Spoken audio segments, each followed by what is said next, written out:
September the 5th, hedgerows. In winter, hedgerows are quiet places, showing little signs of activity, except perhaps for any animal tracks entering or leaving them. Abandoned nests may be noticed or spiders' cobwebs after a hoarfrost, and occasionally redwings visiting them searching for berries. The first indication of any reawakening in the spring is usually the resilient leaves of cow parsley pushing through, followed by patches of coltsfoot or celandine. Early spring sees humblebees investigating old mouse holes with a view to rearing a family in them. Large white patches of blackthorn flowers then make a bold appearance, and if elm is present, the hedge may even have clusters of bright green seeds that catch the eye. Nestling starts in earnest in April, followed by the greatest display of the year, May blossom. Hedges may now also be dotted with pink flowering crabapples and patches of red campion.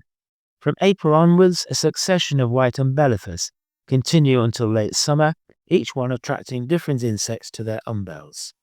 The summer sees a lot more insect activity, as climbers such as bindweed, cleavers, honeysuckle, bryony, bittersweet and clematis all scramble through the hedge, filling every available space. September is one of the better months to walk along old hedgerows, for a variety of reasons. Many leaves are now starting to colour and fall. Many plants are either still in flower or have set seed or formed fruits. Any crabapples are now covered in crimson fruits. Many insects are laying eggs to ensure they survive the winter, and spiders are suddenly far more noticeable. The universally popular fruits of bramble are attracting birds, mice, and insects as well as Londoners. Grasshoppers may well be still chirruping, and crickets making their bold lime green appearances. It is thought the earliest hedges were made just from readily available plants such as blackthorn, holly, and hawthorn bushes. They were probably laid to enclose where food was being grown to protect it from grazing stock. Later hedges were grown to mark the boundaries of fields or parishes. Where woods were cleared to create farmland, assart hedges were often left, which were made up of trees and shrubs from the original wood. During the reign of Richard I, these hedges were not allowed to exceed 1.3 metres, as this was the height a deer could clear, and nothing was allowed to interfere with hunting.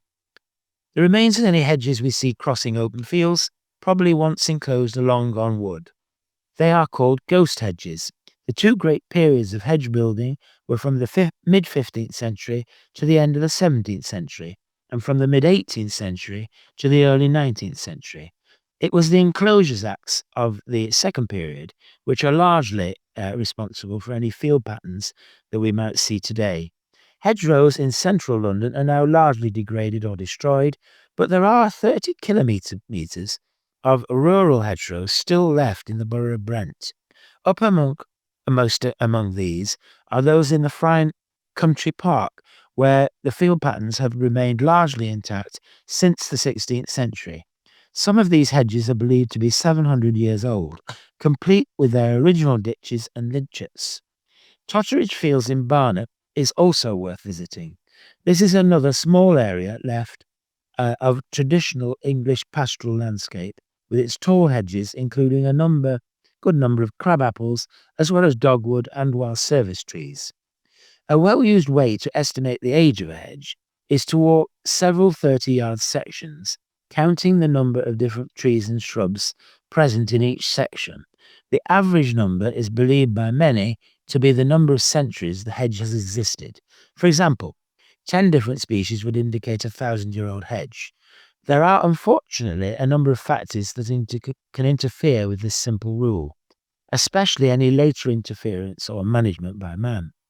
Others believe clematis and bramble should be included in the count, as if they were shrubs or trees.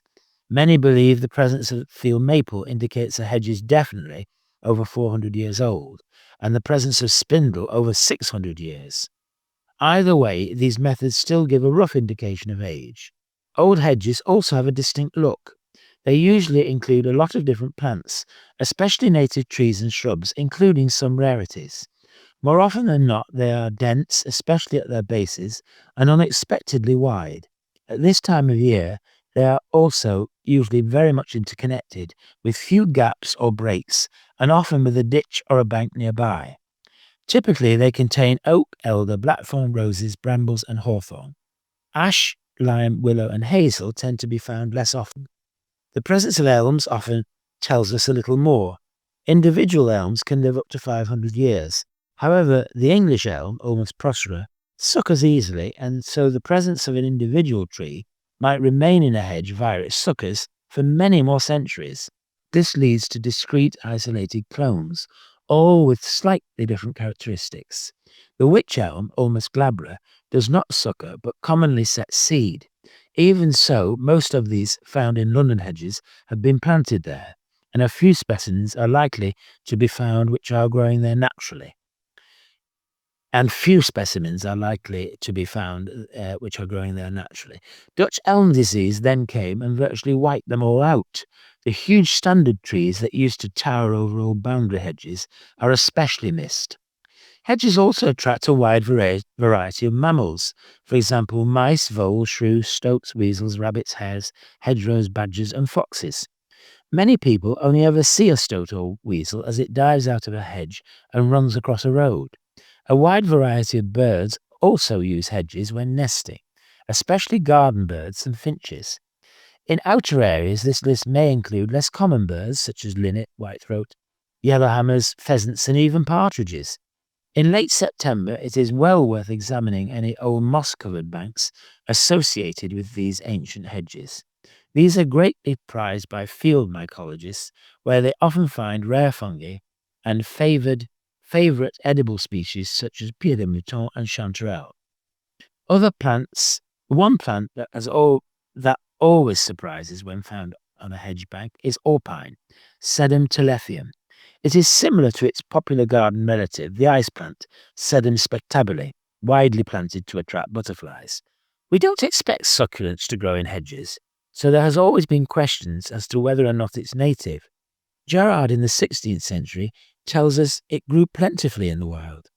Unfortunately, it has the look of a garden outcast, and many of the plants we see may well be garden forms rather than the true species.